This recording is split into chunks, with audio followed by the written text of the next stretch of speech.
Call it Decision Day. Resignations and reversals on vaccine mandates. We are starting to see the fallout, the real-life decisions, and also the impact. That is the Pulse of America tonight. The most high-profile firing of late, the head football coach at Washington State University, Nick Rolovich. He was in the second year of a 5-year deal that paid him $3 million a year, and he's gone. Didn't want to get the shot. He tried for a religious exemption and was denied. Now he and 4 assistant coaches are out at Washington State. That exit follows this one from the same state. Washington trooper Robert LaMay went out loud and clear after 22 years. Wish I could say more, but this is it. So State 1034, this is the last time you'll hear me in a State Patrol car. And Jay Hensley can kiss my So LaMay has already found another job after dropping the mic. He will join us live from that job in just a minute. Like the coach, he quit because the state mandated the shot.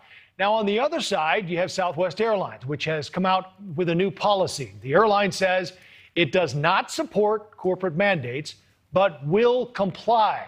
However, it added it will not fire anyone as a result. Confused?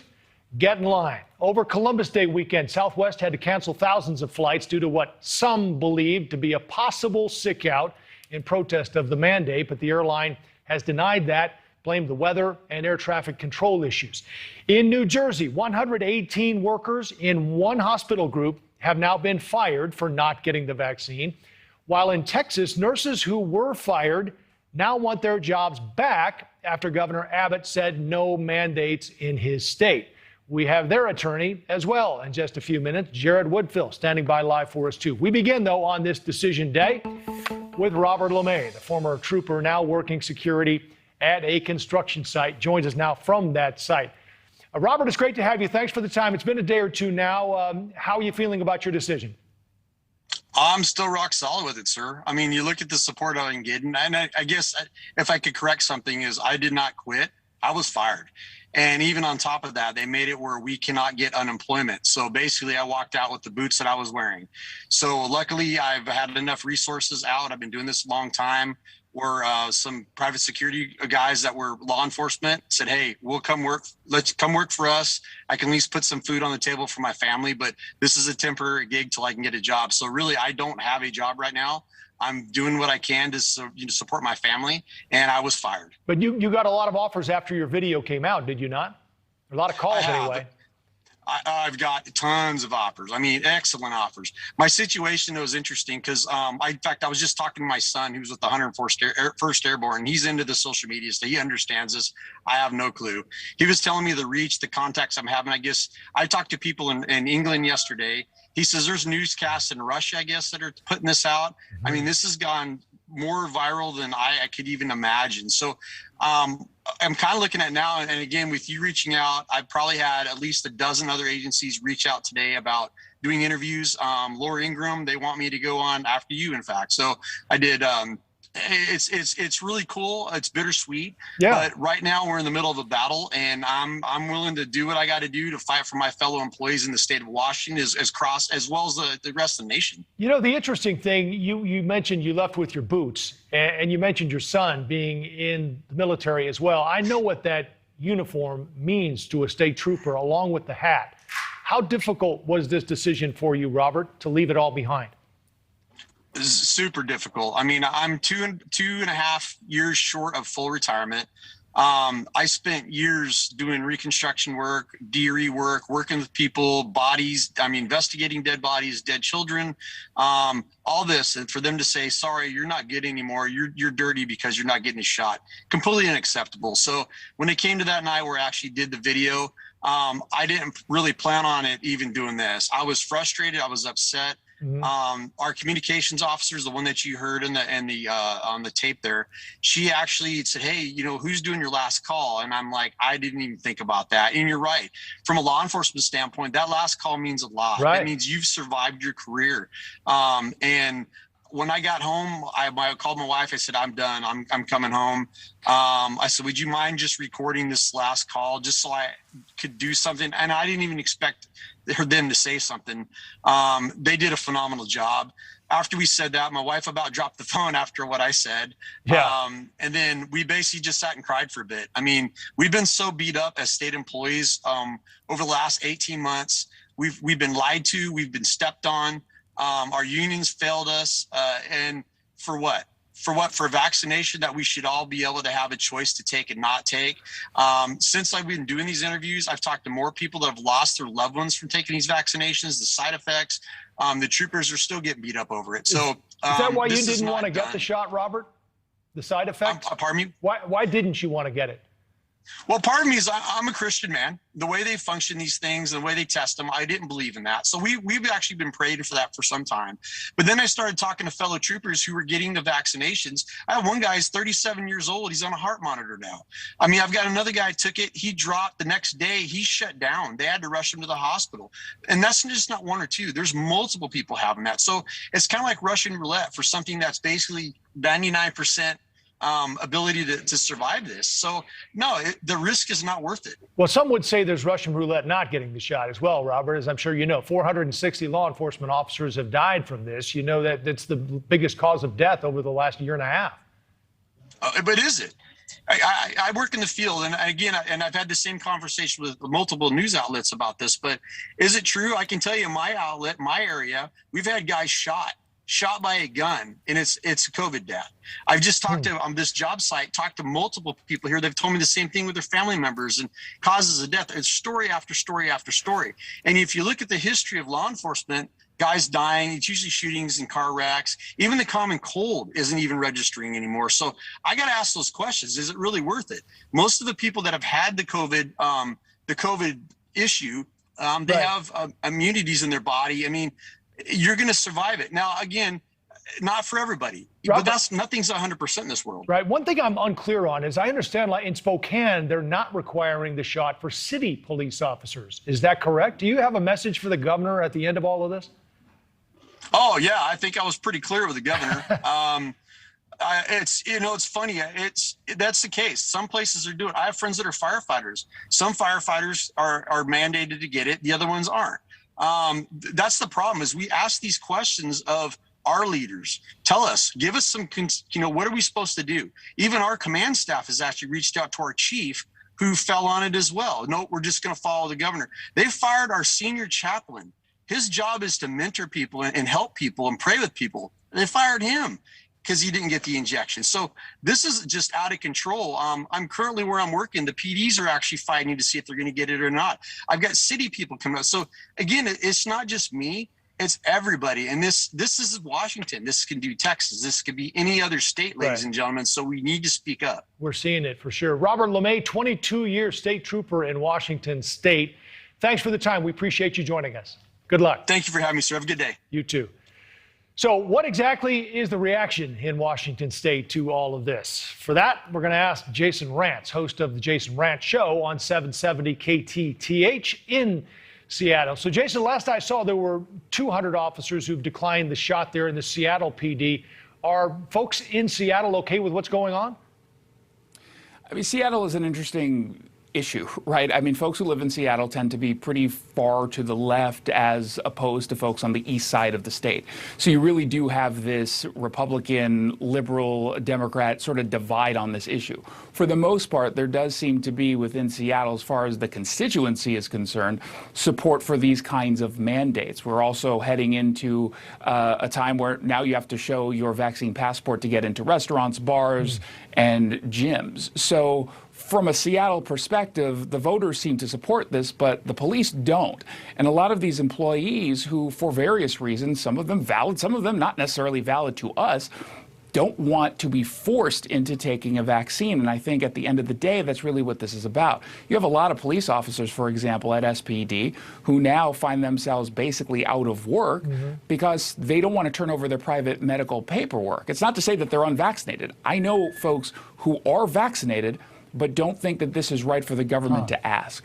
So it's an interesting dilemma that a lot of these folks find themselves in. One more quick on this, Jason, before we move on. But I understand there were at least 300 police officers in Seattle who left after the CHOP zone, the occupied zones. What is the city going to do down all these police officers? Well, here's the big issue. So since last year, 335 officers have left. And prior to today, that left us with 1,048 deployable staff. That's the lowest we've had in Seattle since the 80s. But today, even though the mayor is coming out and saying she's only fired 6 of these officers, the truth of the matter is they've also placed 103 officers who asked for exemptions. Their exemption was given the green light, but their accommodations were denied. So now they've been placed on a list for extended leave. They're basically using their accrued sick or vacation time. That's in total 109 staff that are no longer working in a city that's dealing with a rise of violent crime. Last year was a 24-year high homicide rate. This year, we're about ready to hit that and/or exceed it. So things are not going so well in Seattle, and I think there is a significant and very, very real public safety issue. Let's move on to Pullman now, and the head football coach there at Washington State, Nick Rolovich, not bending, wouldn't get the shot. This is a big deal that has gotten a lot of attention today. What's the reaction been there in the Pacific Northwest? Well, a lot of folks, particularly in Pullman and Washington State University, are not happy. This is someone who was very well liked, not just by the campus, but especially by the players. And they had his back this entire time. He was very reluctant to even talk about this, but the media was constantly pushing him. Tell us what your status is. Are you going to get vaccinated or not? And he kind of reluctantly said that he would go for this religious exemption because that was his only real option here. But if Wazoo didn't want this to happen, they kind of painted themselves into a corner. Almost every single state agency or college or school in general in the state, they did the exact same thing to people who are asking for religious accommodation. They grant the exemption, say, okay, we believe that you hold this religious exemption, this religious position, but we're not going to accommodate you. And so they couldn't accommodate him when they were saying no to so many other people. It would have been Did he have pretty the option obvious for a bad shot? optics. Did he have the option to get tested? They're not offering testing options. That's the other issue. And I think for the most part, people probably would have submitted to that. Yeah. But the governor has basically said that it's not feasible to have that kind of scenario at these agencies or colleges, which obviously flies in the face of what the Biden administration is doing as part of their mandate. Certainly a big story in the Palouse and beyond. Radio host Jasonrantz from Seattle. Thank you very much for the time, Jason. Appreciate it. Thanks, We're going to Jim. move on Appreciate now it. to those healthcare workers in Texas we mentioned who also lost their jobs after refusing to get the vaccine. Now that Governor Greg Abbott has banned mandates in the state, including in hospitals, they want their jobs back. The attorney representing those healthcare workers joins us now, Jared Woodfill. So they want their jobs back, Jared. Where does this stand right now? Well, you know, right now we have it in the form of an executive order. The governor passed an executive order, and he can do that as long as there's a disaster declaration in place. He's also asked that it be put on the special session call, meaning that our legislature is meeting right now, but as of today, it didn't pass. So the only way this is actually going to continue to be the law, the only way this executive order will continue to protect folks like the individuals that I represent is if the legislature acts on it. So we're calling upon the governor to call the legislature back again. Texas has a part-time legislature, and so at this point in time, he needs to call them back to Austin, have them act on this very important piece of legislation to protect these individuals' rights. The thing I'm unclear on here, Jared, is that last time you and I talked, I mean, we talked about how there were folks who were opposed to the government dictating these mandates, but they were okay if businesses did. I know there's obviously some discrepancy in that, but some might look at this and say, why is a governor getting involved in any of this, or what businesses ultimately do in the end? Well, it's about the liberty or decision that an individual should be free to make to inject an experimental drug into their body or not. And their job should not be conditioned upon that. I mean, if you look at the order that the governor put in place, it recognizes certain exemptions, certain objections that allow an individual not to have to participate in a vaccine trial as a condition for employment. So one of those would be a personal conscience. That's not been recognized by any other state that I'm aware of at this point in time with respect respect to this vaccine. However, we do recognize it in the context of other vaccines involving school children. Secondly, he recognizes for the first time the fact that there is natural immunity resulting from individuals that have contracted COVID-19. And the governor's executive order, GA 40, allows that as a basis for a medical exemption. So when you have an employer saying to an employee that if you want to continue to pay your house note, put groceries on the table, in order to pay your car note and support your family, you have to participate in a vaccine trial or have an untested substance placed in your body, then I think that's where you cross the line of freedom and liberty. Well, this has been a fascinating case to follow, and we appreciate you updating us. Stay in touch because, as we know now, it's gone both ways, and now it's gone back again. So we'll continue to follow it. Jared Woodfield, the attorney for the Houston Methodist healthcare workers who want their jobs back. Thanks again for the time, Jared. Thank you, Jeff. Americans held hostage in Haiti, the gang demanding $1 million per hostage. If we don't negotiate with terrorists, would we negotiate with them? I'll speak with one woman whose father was kidnapped and killed in Haiti. That's next. And as a Thomas Jefferson statue is removed from New York City Hall, I'll speak with a descendant of Jefferson. His relatives were slaves. We'll talk about Jefferson and his ancestors' legacy. Should it be erased? A nightmare out of Haiti. The FBI and Haitian police are working to save 17 American missionaries being held hostage. 5 are children. The kidnappers are a Haitian gang seeking $1 million ransom for each hostage, 17 million total. Kidnappings like this and other forms of violence are becoming more common in Haiti, prompting protests in resistance to the lack of security in the impoverished nation. And suffice it to say, the country hasn't been considered a safe place in a long time. I want to bring in now someone unfortunately familiar with the violence there in Haiti, Takreem Dambreville Russo.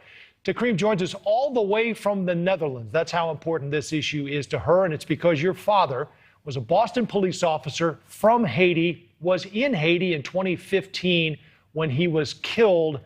Do you think about the violence there every day, Takreem?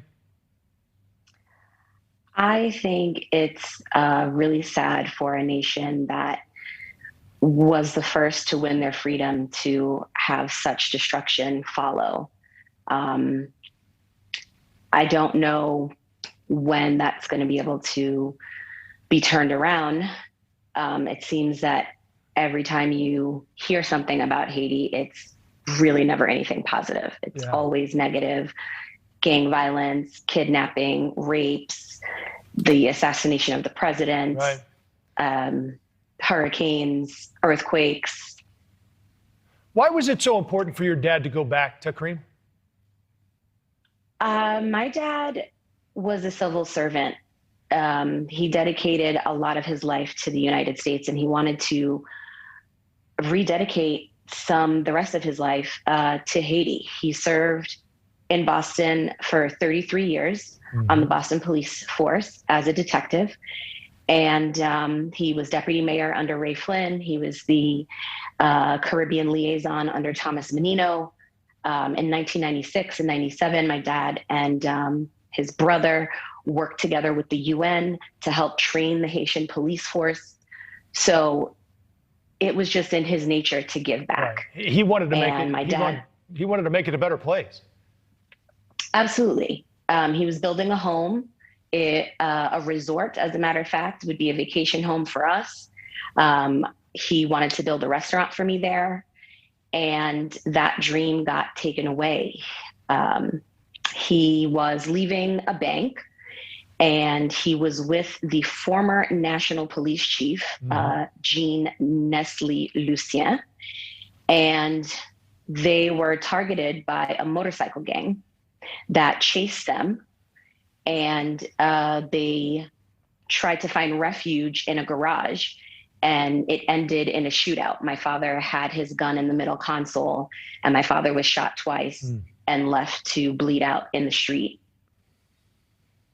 What goes through your mind, Takreem, when you see these stories like this kidnapping? Does it bring it all back to you?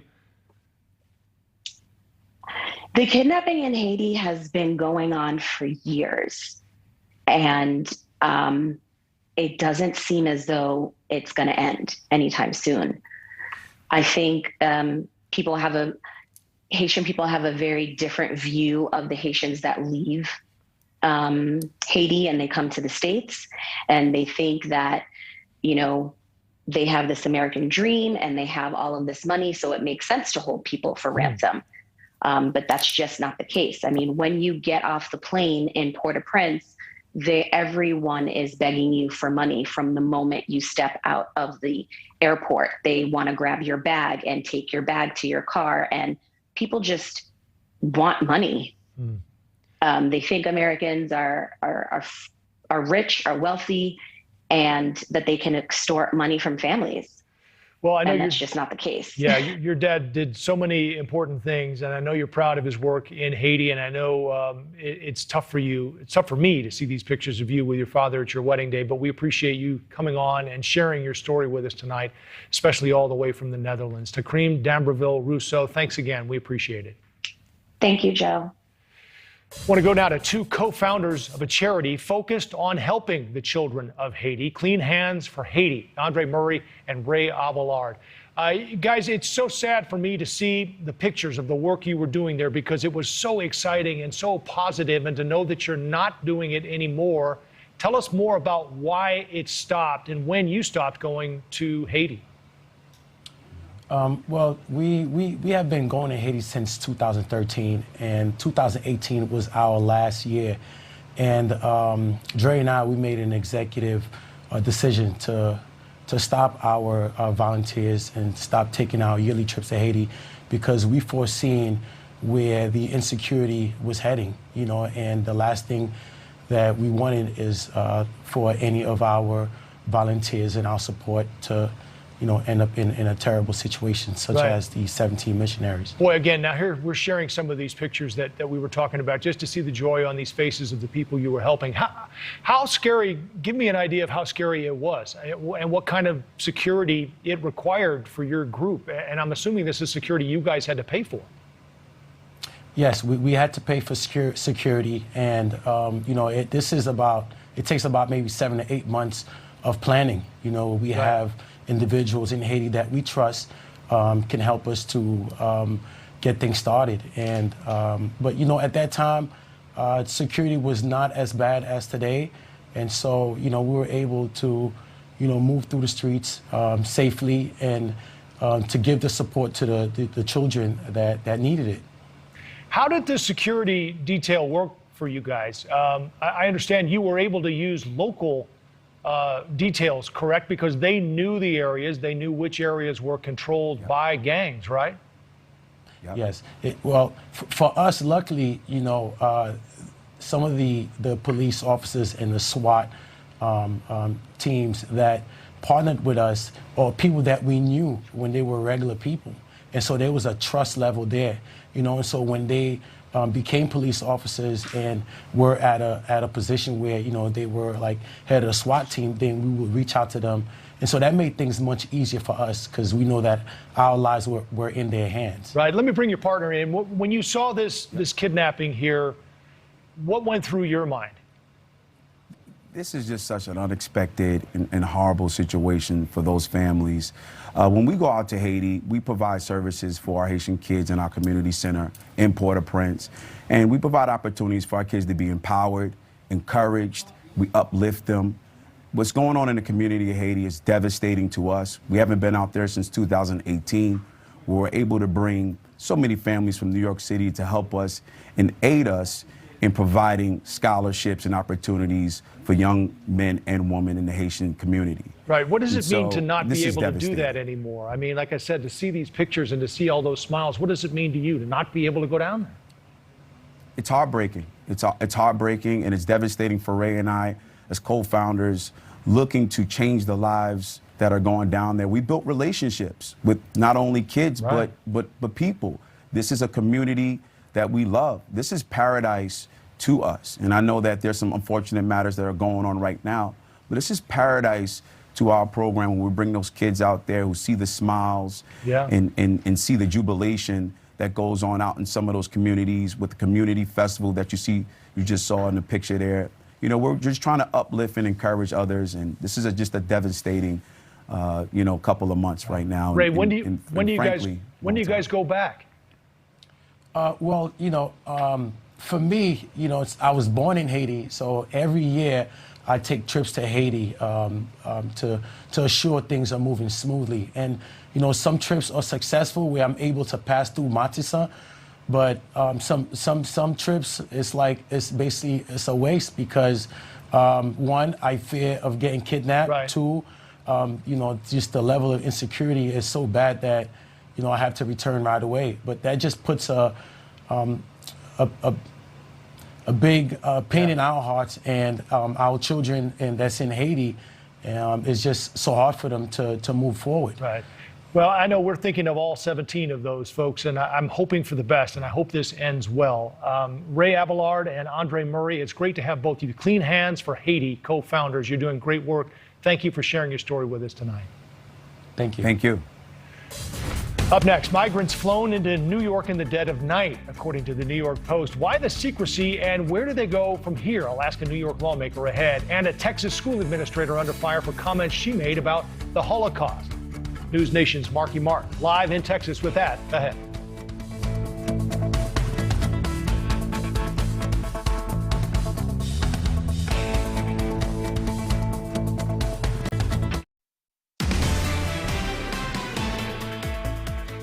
As the crisis at the border continues, many Americans have been asking the question, where are all the migrants coming across the border going? While some, primarily adults, are being sent back, the bulk of unaccompanied minors are staying. And according to reporting by the New York Post, the Biden administration's been secretly flying underage migrants all the way from the border in Texas to New York in the dead of night. Joining me now from New York, State Assembly Republican leader Will Barkley. It's great to see you, sir. So the report says a lot of local officials didn't know this was going on. Did you? And if not, when did you find out?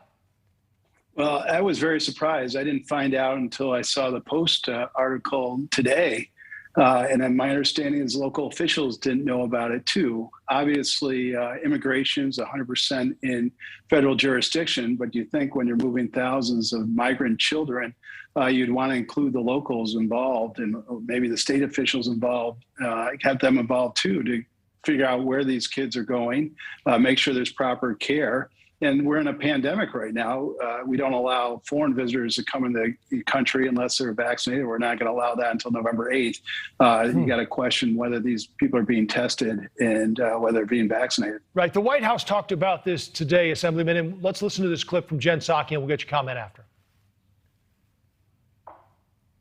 It is our legal responsibility to safely care for unaccompanied children until they can be swiftly unified with a parent or a vetted sponsor. And as a part of the unification process, our Office of Refugee Resettlement facilitates travel for children in its custody to their families or sponsors across the country. So having said that, I guess the one question that someone might look at this and ask is, well, why do this in the middle of the night?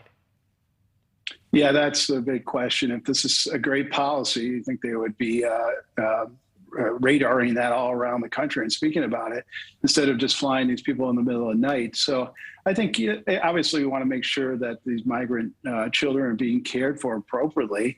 And I think that's more of a reason why to include local officials and let people know where they are. Make sure our state resources being used to care for these children. Maybe that's okay, but we ought to know about that. What is happening to them from here? Where do they go? Do they go to sponsors? Do they go to facilities? Do they go to family members?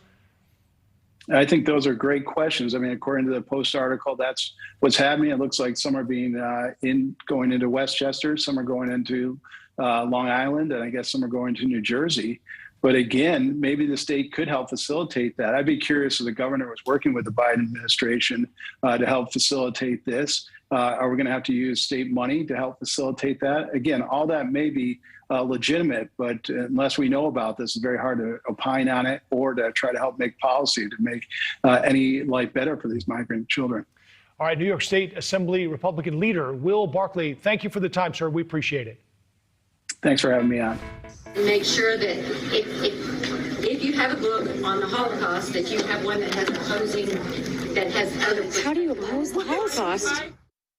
So that's just some of the comments that are sparking outrage tonight from neighbors in Southlake, Texas. The school district administrator is under fire for advising teachers to provide students with opposing perspectives on things like, say, the Holocaust. News Nation's Marky Martin joins us now in Southlake.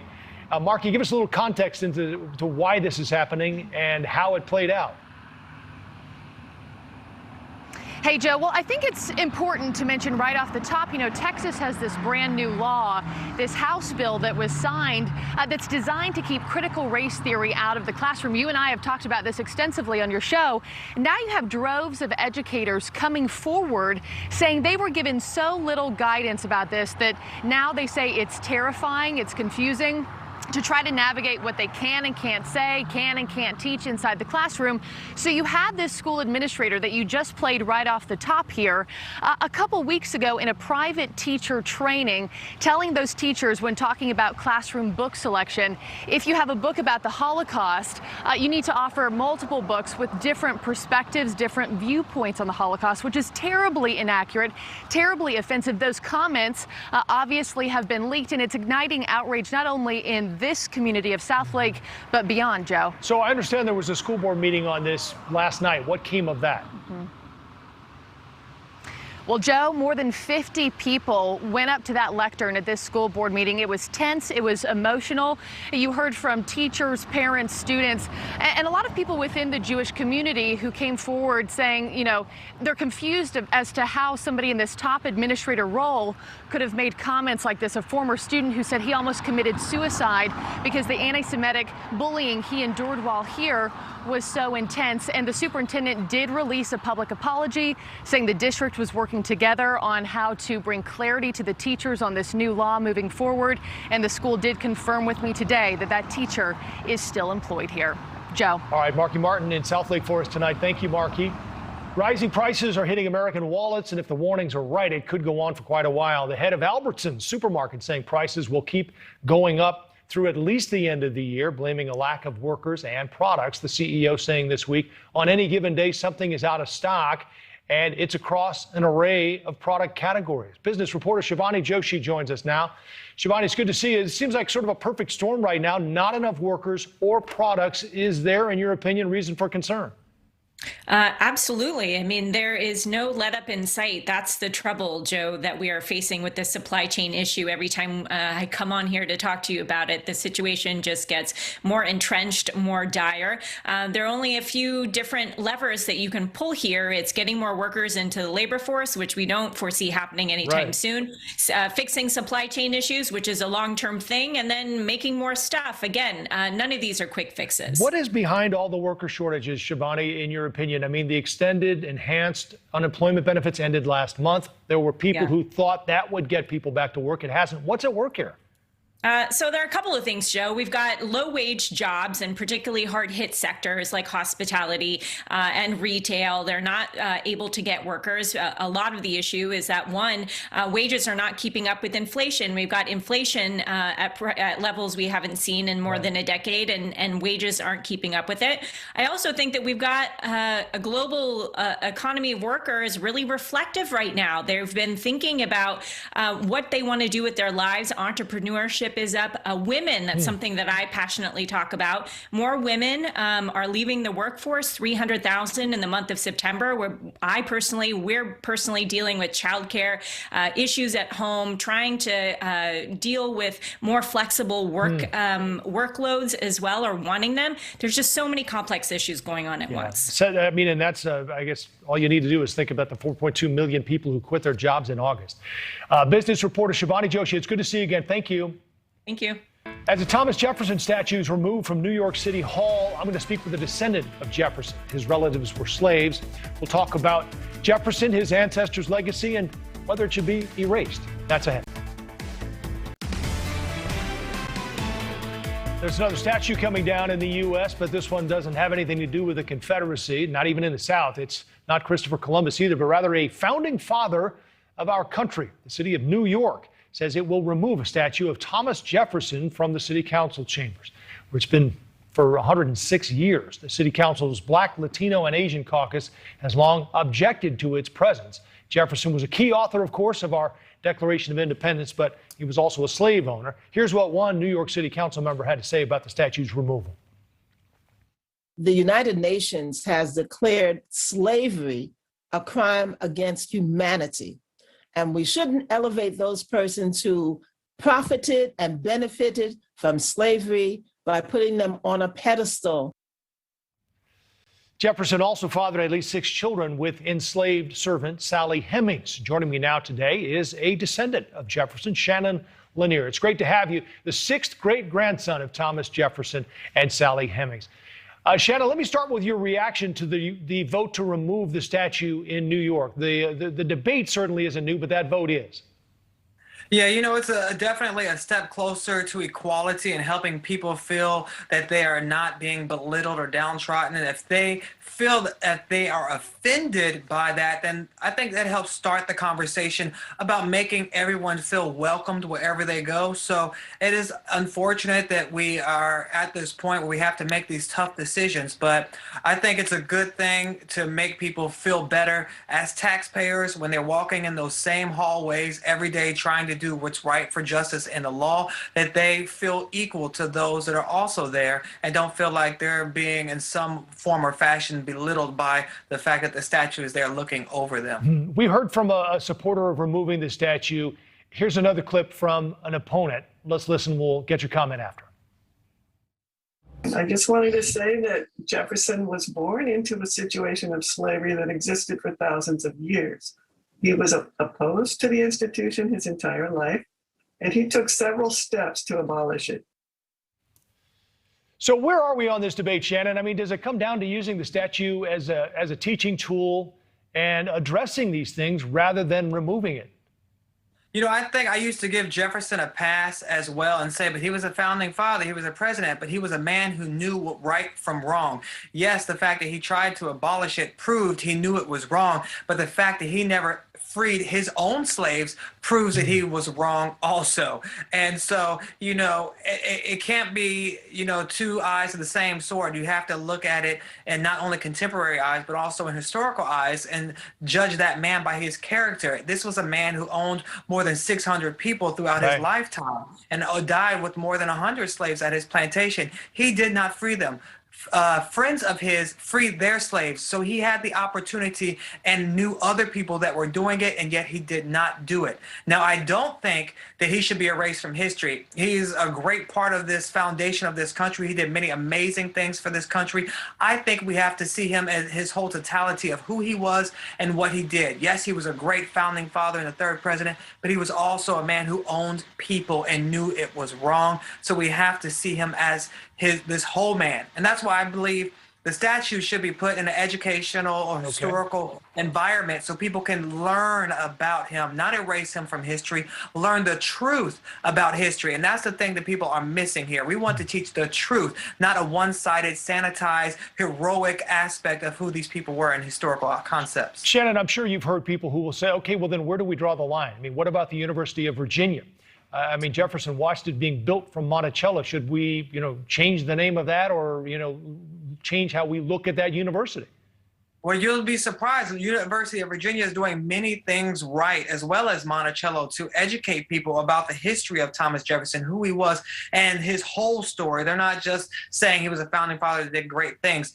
Monticello is working hard to restore all the aspects of slavery of Jefferson. 50 years ago, you went to Monticello, they act like he didn't even have slaves. It didn't exist. Now they're telling the full story about how integral they were to his survival, how important they were to him even being able to become and be the president because of all the things that his slaves did as geniuses that they were to build Monticello, to tear it down, to build it up again. They were educated, they were smart, they were craftsmen. So yes, they are educating people about it. And I think that's what makes it different. It's not just a statue that's put up looking down on people. It's something that's put up in context of who he was, what he did, and let people decide on how they feel about him now that they have the full picture and all the information. Yeah, fantastic insight, Shannon. It's great to have you. I know the president of UVA did say that we will not walk away from Thomas Jefferson, but great perspective tonight. You can also see Shannon Lanier, by the way, on the Black News Channel. He's one of the lead anchors there. Also the 6th great-grandson of Thomas Jefferson and Sally Hemings. Shannon, it's great to see you. Thanks for the time. Always. No problem. Thank you. He once trafficked cocaine. Now he's out in the same community making a better life for neighbors. Coming up, how this Georgia man went from drug dealer to pastor.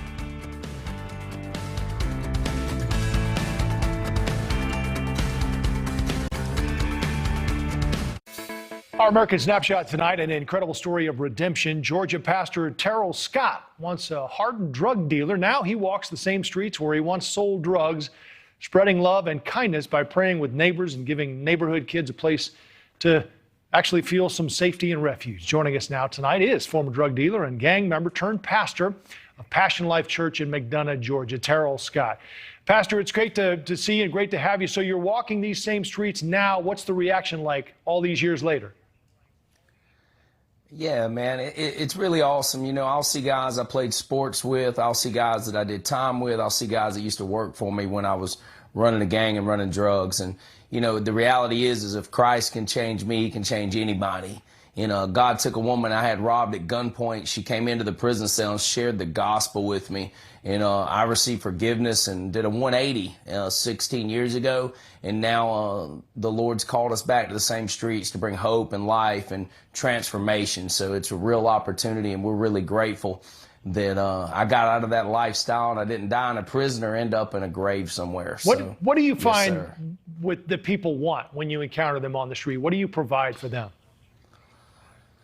Yeah, so it's a number of things throughout the year. So we have Passion Life Church. We also have the River Refuge. It's a community development corporation. So we started just by acts of kindness and grace, just going out loving on people and helping them, a connect point, so that we could compel them to Christ. And so we'll do book bags during the summertime at back to school bash. We'll do Thanksgiving boxes during Thanksgiving, Christmas toys during Christmas time throughout the year. Right now, I got a team out there giving out grace bags right now with just normal hygiene stuff and food, and just walking around praying and encouraging people. And so that's sort of been the approach. But what's happened is God's really given us a burden for the next generation. I got on my brand new sweater that was donated to us for the Malachi Project, and the hands clasping on this sweater is the very vision God gave me when I was in prison. So, you know, as we've loved on the next generation, as we've loved on the families, we're seeing radical transformation right now. Fantastic. And people getting hope. Yeah. Genuine hope, man. And that's what they need. So, Pastor, thank you so much for your time. We appreciate it. Great American Snapshot tonight. That's our time. Leland's next.